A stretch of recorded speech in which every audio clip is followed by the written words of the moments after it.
Chill mind na lang. Okay. Go. With this challenge in mind, good day respected panelists. We are here to introduce a research project titled Kasangga, Smart Automated Notification Guard for Grains and Agriculture using Arduino-based Sun Drying Protection System. Tapos, pasok sino? Sino? Sila Tika? na. Tika. Ano yung sa'yo? Ito yung kanya. According to... the Food and Agriculture. Sarang send yun. Teka. Hindi ko pa talaga Hindi, nababasa yung bago mga... to. Nasend mo ba? Yan ko sa'yo lang. Send mo sa GC. According to the Food and Agriculture Organization, total post-harvest loss range from 14 to 15% and may reach as high as 31 to 34% in vulnerable regions. In particular, 4.5 to 5.9% of these losses occur during the drying stage alone. One major problem is sudden Uy, akin na rainfall. yan. Sa'yo na ba yun? There's the rush. Ayun. One major problem is sudden rainfall, which can cause wetting, cracking, and discoloration of grains, resulting in approximately 1 to 5% loss per drying batch. Strong winds also contribute to 2 to 6% spillage losses. Excessive humidity above moisture level increases the risk of mold growth and storage losses ranging from 2 to 15%. Additionally, pest contamination Masyadong mahaba. from weevils. Send mo sa GC. Sige, basahin ko lang. From weevils, beetles, and rain moths reduces both grain quality and food safety. Kasama ko pa ba itong Imbulacan? Imbulacan climate related agricultural damages page 179 or dito lang commission report. Siguro bawasan natin yung mga percentage na Ang dami. decrease ng 14%. Tapos, i-maintain natin yung... Saan mo kasi DC yan? Ikaw maka. Sobrang haba niyan, baka mablangko pa. Kaya nga. Ano nga tatakot na ako dito? Kanina? Dapat maikli lang yung mga line natin para ma-maintain din natin na kaya natin supportahan yung isa't isa kapag may nawablangko sa harap. Amin na, try kong i-summarize. Ang pinakamahaba ko kasi iyan, saka ito. Yung recommendation. Basahin nyo na. Ito, based on this one. One major problem is sudden rainfall, which can cause rewetting, cracking, and discoloration of grains, resulting in approximately 1 to 5% loss per drying batch. Strong winds also contribute to 2 to 6% spillage loss. Spillage? Spillage. Okay. Tanggalin mo na yung resulting in approximately, tapos Kasan mo? strong wind and excessive humidity above safe moisture also contributes to etc. Oo nga. Kanina pa namin nakita yan pa, kaya kami Asan yung, ano Alin ni daw? Rika? Ano yung mga Script problema? ni Rika. Script ni Rika. Ito lang. Send mo na rin. Prices na kayo, wala na to. According to... Tapos yung script ko nandun na sa bus. Mahaba pa siya. Dali lang. Dapat ano natin to eh. Actually, naiklian ko na yun. I-condense pa natin to na i-condense eh. So, wow. Now this chart presents a comparison between Open Sun Drying labeled as OS and our Kasangga system labeled as K. In terms of percentage moisture loss over 3 hours. Actually, hindi mo siya kailangang kabisaduhin lahat nung 1 point something. Pwede kang tumingin-tingin sa data dun sa may pinaka-PowerPoint. Oo, kasi Yung ano yun lahat ng mag-result and discussion, Kasi nandun naman sa ano. nandun table sa ko. may table, kahit English mo lang na during the first month, right, as you can see, 0.83 moisture loss.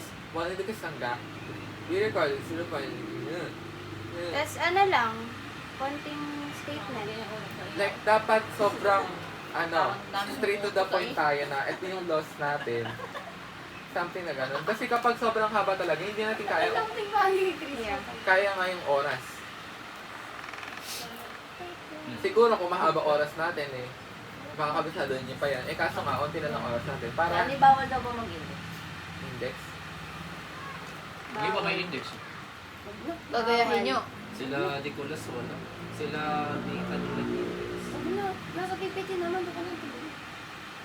Oo, sa PPT, ang importante, kapag nakita mo yung keywords sa PPT, pumapasok na sa utak mo lahat. Kaya ay importante yung lilingon yung pa sa PPT, yung sa panel. Hindi pwede na nakalingon ka lang sa, sa PPT all the time. Basta ka, Tapos na siya. Tapos na lahat. Hindi, ipangapat pa lang. Pangapat ngayon, kakasalang pa lang. Kanyari daw. Tapos na yung Pwede na mga sila, Robby. dependent. Last na. Sino yun? Sino? Sila Na Nathan. precious na. Ngayon pa lang. Oras na. mga alas 3 tayo mag-aano. Agahan natin bukas para makapag-practice tayo all throughout. Mag-i-higpad ako bukas. Para magtino kayo lahat. Hindi naman, mga 7. Kasi Yung normal. normal na pasok lang. Pagkakain ko, tapos start na tayo. Tapos magbibigay lang ng mga short break, tapos continue lang tayo. Hanggang sa mga, kasi, di ba nung nakaraan, naayos natin yung flow sa practice. Pero habang tayo, na tayo daming nabablanko sa atin. Na-cut off kami dahil doon. Mental block yun. Kaya dapat paikliin natin yung mga sasabihin Ganyan, natin. lagay mo nga yung script ko. Ruby, Pagdating mo itong kung mas caption. mahigit sila dyan. Yan. Tagal, di ba? Ay, yung tanggalin ko, yun na yan. Tsaka wala naman silang pakialam sa data na yan Oo. sobrang onti lang na ilagay mo na. One of the major problems is sudden rainfall, which can cause wetting, cracking, and discoloration of grains. Additionally, strong winds and excessive humidity contribute to this nalalagay loss. And Mahirap kabisaduhin kapag... pest contamination, Ano? Mahirap kabisaduhin pag Hindi, ano ulit yan? kakat mo na siya. One of the major problems is sudden rainfall, which can cause the wetting, cracking, and discoloration of grains. Cut na yun. Additionally, strong winds, excessive humidity, and pest contamination contributes to the degradation of quality and quantity of the grains. In Bulacan alone, dapat ma-highlight na, sabi sa inyo, i-condense nyo yung mga problem. Huwag na nating ipahabain ng sobra-sobra. Kasi wala na silang pake sa mga Wala data. silang pakialam. Ang gusto nila makita, Study result time. and discussion. Result and discussion, tsaka yung function ng product natin. Kapag introduce mo yan, kahit sobrang ikli ng introduction, pwede na yan. Sabihin mo lang yung problem, existing solution, gaps, introduce the product. Ang sasabihin ko nga lang, wala pa akong sasabihin actually, mag-imprompt na lang ako. Bahala na bukas. Kung ano masabi ko. Kasi mas maganda na alam yung pinaka-papel kaysa magkabisado kayo ng script. Kasi kahit hindi nyo, kahit mablangko kayo about sa isipin mo, nablangko ka doon sa sabihin mo na dalang nablangko ka na agad. Eh kung kabisado mo yung data mo, kunwari, ang data mo is 0.322 sa rain detection. The rain detection has an average mean of 0.322 seconds within 5 trials. Yun, parang conclude mo lang siya na ganun.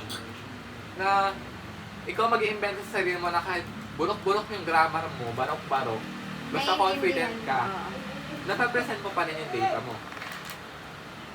Gets nyo? Yes. And yung mga meron na, yung sobrang haba ang sasabihin, di ba, yung SOP, pwede ka naman tumingin sa Presentation. presentation, kahit i-summarize mo na lang, andun yung pinakabuong, feeling ko sa SOP, ang i-summarize mo na lang na how may the Kasangga be described in terms of its rain detection and alert signaling, its battery consumption, its ano tawag doon? Humidity control-based activation. Parang ganon. Tapos, sa methods naman, sobrang brief lang. Hindi ko pa talaga nababawas yung mga sinend nyo kasi nga nag-focus ako sa papel. Hindi ko pa nga rin napapakinggan yung voice message nyo, pero buti nag-send kayo. At yung practice nyo yung onte yung pagsasalita nyo. Pero kailangan natin na makabisado ngayon, tapos mamayang gabi, yung mga i-revise natin ngayon. Nag-gets nyo? Kahit hindi naman, sabi sa inyo, kahit hindi nyo kabisado, basta alam nyo yung data, naiintindihan nyo, kaya nyo ibigay lahat. Tapos, kunwari, pag may mental block, pwede tayong magbulong-bulungan ng word sa likod. The best, pakinggan nyo na lang yung sa likod. Makinig kayo sa paligid nyo kapag nabablanko. Pero as mas maganda na hindi kayo mablangko sa harap. Kapag kung ikaw na yung Pag ikaw naka 100%, dapat stand na matalino ka.